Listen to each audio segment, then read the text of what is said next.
Estamos de volta com o Hora da Saúde de hoje. Estamos falando sobre diabetes. Eu continuo nesse terceiro bloco com a doutora Maísa Estevão Maia. Doutora Maísa, que é médica da família e comunidade. Doutora Maísa, a gente falou sobre como é o tratamento do diabetes, o que é o diabetes. E agora, novamente, eu queria entrar nesse assunto sobre comer doce. Não posso mais comer doce? Então, assim, o doce, ele tem um alto índice glicêmico. O que é isso? Significa que assim que entra em contato no sangue, ele já vira açúcar. Então, realmente, ele deve ser evitado, deve ser controlado. Só que não é proibido. É importante que a pessoa que tem o diabetes, no dia a dia dela, ela tenha um controle de quanto carboidrato ela pode ingerir. Ela tem que ter um controle de uma dieta regular, as alimentações nos horários certos. Quando está, assim, tudo sendo feito já nos momentos certos, a alimentação adequada, não é proibido que ela possa consumir um doce, de preferência em pequena quantidade, de forma esporádica. Então não é uma proibição. Deve ser feito um consumo com cautela, de modo só eventual. É verdade que no caso do diabetes, o mel é uma melhor escolha ao açúcar? Não, na verdade o mel também, né, ele é pura glicose, né? Então, da mesma forma que o açúcar, embora seja ali natural e tudo mais, ele vai fazer com que o açúcar no sangue se eleve muito rápido. Então, também não é uma boa escolha, deve ser evitado. Mas agora vamos por idade do diabetes, né? Vamos falar primeiro sobre a idade, o diabetes em idosos. Como é que eu oriento os meus pais no manejo do diabetes? São muitas orientações, na verdade, que devem ser feitas. Como a gente tinha falado no bloco anterior, o diabetes, embora ele não tenha cura, ele é uma doença que pode ser controlada. E quando bem controlada, as complicações do diabetes, elas podem ser prevenidas, ou pelo menos postergadas, né? Partindo disso, o que a gente tem? Um dos primeiros pontos que ali em casa deve ser reforçado aos pais é o uso adequado das medicações. Checar se está usando diariamente, se está usando nos horários da forma adequada e não parar essa medicação de repente. Algumas medicações elas vão gerar um efeito colateral. Às vezes esse efeito colateral faz com que a pessoa deixe de querer fazer o uso correto da medicação. Mas nesse caso, o que deve ser feito? Falar, pai, mãe, então vamos lá no médico, vamos ver se tem como ajustar, né, para que não pare essa medicação. Ou também, às vezes, a gente ouve falar, um determinado chá vai diminuir, então eu vou parar a medicação, vou ficar com esse chá. E também isso é um erro, né? Não deve parar essa medicação. Um outro ponto muito importante é o controle daqueles hábitos de vida que a gente falou. Então, o controle adequado da alimentação, tanto ter uma alimentação mais saudável, então evitar os alimentos processados. Na atenção primária, a gente costuma falar assim, que a gente tem que descascar mais e desembrulhar menos, né? Então, evitar esse tipo de alimento que vai fazer com que a glicemia do sangue aumente. Estimular também os pais ou qualquer amigo que tenha diabetes a fazer atividade física de modo regular. Outro ponto muito importante é a avaliação do pé dos pacientes que têm o diabetes. Por quê? Uma das complicações do diabetes é evoluir com uma diminuição da sensibilidade. Então, ele vai atingir os nervos, que a gente fala de nervos periféricos, e aí a pessoa às vezes pode se machucar e não ter percebido, e aquilo ser uma porta de entrada para a infecção. Então, a avaliação dos pés ela deve ser feita de modo diário, deve tomar muito cuidado com o tipo de calçado, não pode ser usado aquele calçado muito apertado, evitar calçado que tenha correia, tira, que pode provocar uma fissura ali. E nesse ponto, um filho pode auxiliar. Por quê? Quando tem essa complicação da sensibilidade diminuída nos pés, muitas vezes também tem uma outra complicação, que é o que a gente chama de retinopatia diabética, que é uma alteração da visão. Então, às vezes, aquela pessoa ali, o pai, uma mãe, já não está com uma visão muito boa, então ela não vai conseguir fazer uma avaliação adequada dos pés dela e pode pisar, fazer uma bolha, uma ferida e aquilo não cicatrizar e depois descobrir quando já está avançado, né? Então, todas essas medidas, elas são fundamentais e ali na família, quem puder ajudar o paciente, a pessoa que tem o diabetes, a prestar atenção nisso tudo, checar se os exames de rotina estão no tempo certinho, tudo isso é fundamental para ajudar no controle. Maísa, todo mundo precisa perder peso no tratamento do diabetes? Não todo mundo, né? Mas realmente o controle de peso, ele é fundamental. Naquelas pessoas que têm um sobrepeso, uma obesidade, vai ser uma das metas o controle do peso. Então, cerca de 10% do peso perdido já é considerado muito significativo para ajudar no alvo terapêutico, para ajudar a alcançar aquele nível de açúcar no sangue que é desejado. Então, o peso ajuda muito. Eu falei da gente falar sobre as diferenças em faixas etárias, né? Perguntei primeiro sobre como auxiliar os pais, né, que têm diabetes, mas o que o diabetes tem, quais as diferenças entre as diferentes faixas etárias?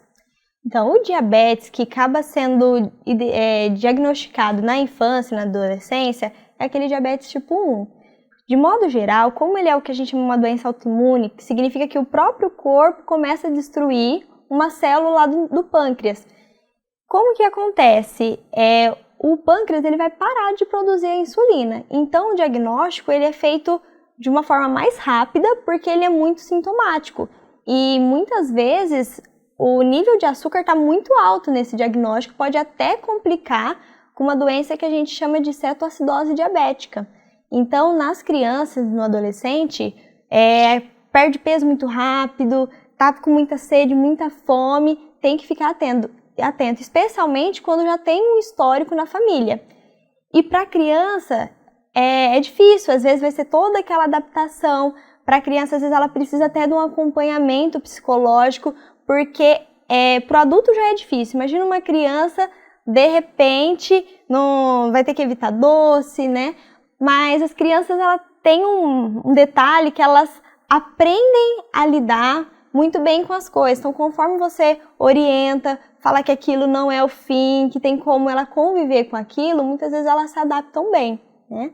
Já o diabetes mais frequente no adulto, que é aquele que a gente falou até então, que é o diabetes tipo 2, ele tem um fator genético também muito forte, só que ele é marcado pelas questões comportamentais. Então, de modo geral, é a pessoa que tem um sobrepeso ou uma obesidade, às vezes já tem uma hipertensão arterial, um colesterol mais alto. Então, o diagnóstico, às vezes, ele acaba demorando mais, porque o diabetes vai surgindo ali de modo insidioso, que significa devagarzinho, né? E às vezes vai descobrir mesmo que tem um diabetes depois de muito tempo que já teve.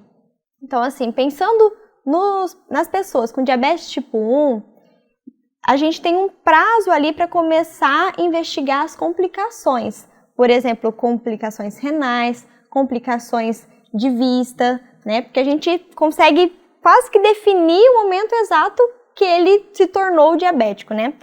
Já no diabético tipo 2, assim que a gente tem o diagnóstico, a gente já precisa fazer o rastreamento de complicações. Porque às vezes ele já tinha diabetes há muito tempo, nunca tinha feito um exame e não sabia. Então, às vezes, ele faz o diagnóstico, quando a gente vai triar essas outras complicações, já está com uma doença renal iniciando, ou já tem, a gente fala tipo gordura no sangue, a aterosclerose. Então, tem várias coisas que teve o diagnóstico, a gente já tem que começar a investigar se já não tem alguma complicação também. Mas e quem precisa se cuidar mais, levando em consideração os tipos de diabetes e também as faixas etárias? Na verdade, todos, né?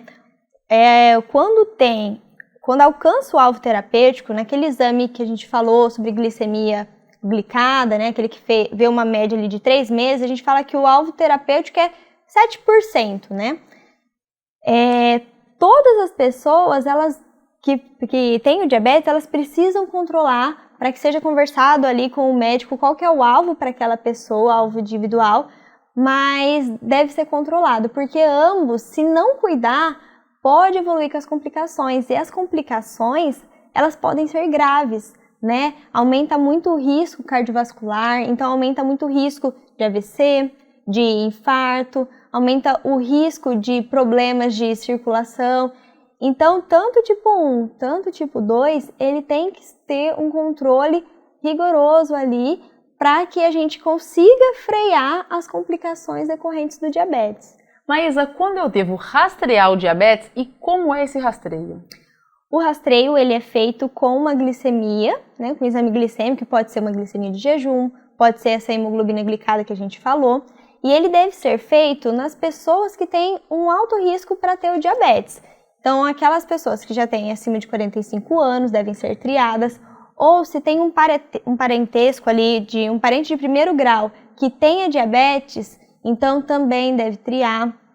Quando já tem pressão alta, colesterol alto, ou uma mulher que durante uma gestação anterior acabou evoluindo com diabetes gestacional, todos esses são fatores que aumentam o risco, aumentam a chance dessa pessoa ter o diabetes. Então, tendo um desses fatores, já é importante anualmente fazer os exames de rotina para poder identificar se tem ou não, se tem uma alteração da glicemia, mesmo que ainda não seja o diabetes mesmo, mas para já ficar em sinal de alarme, né?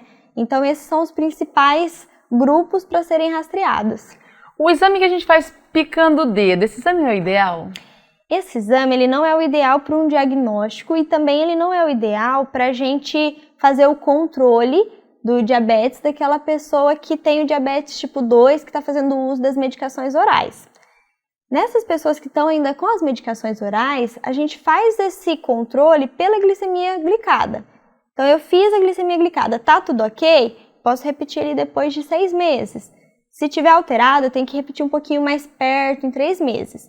Agora, já nos pacientes que apresentam o diabetes, que já está em uso da insulina, aí nesse paciente é muito importante ter um glicosímetro, que é esse aparelho que faz a glicemia capilar, para poder controlar e ver como que está ficando durante o dia, porque vai ser importante para a gente ajustar a insulina. Saber se está ficando muito alta, se eu vou ter que aumentar a dose, ou se está tendo aqueles sintomas de hipoglicemia, que são aqueles sintomas de tremor, sudorese, parece que o coração dispara, uma sensação de desmaiar, que é muito perigoso, né? Então, quando tem esses sintomas de hipoglicemia, faz o destro, viu que estava muito baixo, já sabe que tem que pegar alguma coisa, um doce, um mel, para já poder fazer esse açúcar no sangue elevar.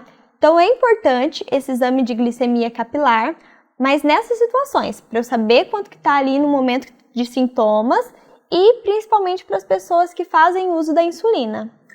E para a gente finalizar, Maísa, como ter vida saudável mesmo com diabetes? Quais são as dicas da especialista? Alimentação. O que eu tenho que pensar? O que é uma alimentação saudável?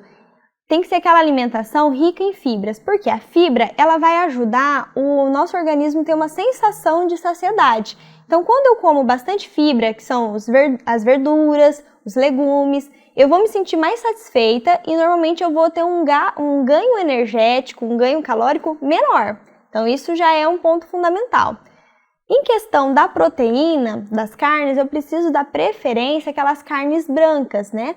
Como o peixe, o frango e evitar um pouco a carne vermelha. Também é muito importante os grãos, óleos como azeite, como óleo de coco, que são óleos que vão ajudar a baixar o colesterol ruim, que é aquele LDL, e vão ajudar a aumentar o colesterol bom, que é o HDL. A parte da alimentação que a gente falou, todos os alimentos que são processados, então aqueles alimentos que ficam ali embaladinho, que dura muito tempo, a gente sabe que aqueles ali normalmente é os que não fazem muito bem e que a gente deve evitar. E também, dentre os carboidratos, dá preferência àqueles que a gente chama de carboidrato complexo, que são, por exemplo, arroz, massa, pão, de preferência de forma integral, porque eles dão mais saciedade também e eles têm aquele índice glicêmico menor. O que significa? Que eles vão demorar um pouco mais para virar açúcar no sangue. Então, na alimentação, isso é o fundamental. E atividade física que a gente tinha comentado. O que é uma atividade física? É só eu ir para o meu serviço andando? Não. Ela deve ser feita de modo regular. Então, 30 minutos de uma caminhada mais rapidinha por dia, durante 5 dias na semana, já é suficiente e vai contribuir muito no controle glicêmico. Doutora Maísa, muito obrigada, quero agradecer a sua participação, muito obrigada por nos ajudar a discutir, a informar mais sobre esse assunto. Eu que agradeço, Glaucia. E você, gostou do nosso programa? Espero que tenha gostado. Se Se você quiser compartilhar isso com um amigo, vai lá no nosso canal do YouTube, youtube.com/Hospital de Amor. Curta o nosso vídeo, compartilhe com os amigos. Muito obrigada pela sua presença até agora, mais esse Hora da Saúde. A gente se encontra até um próximo programa. Até mais!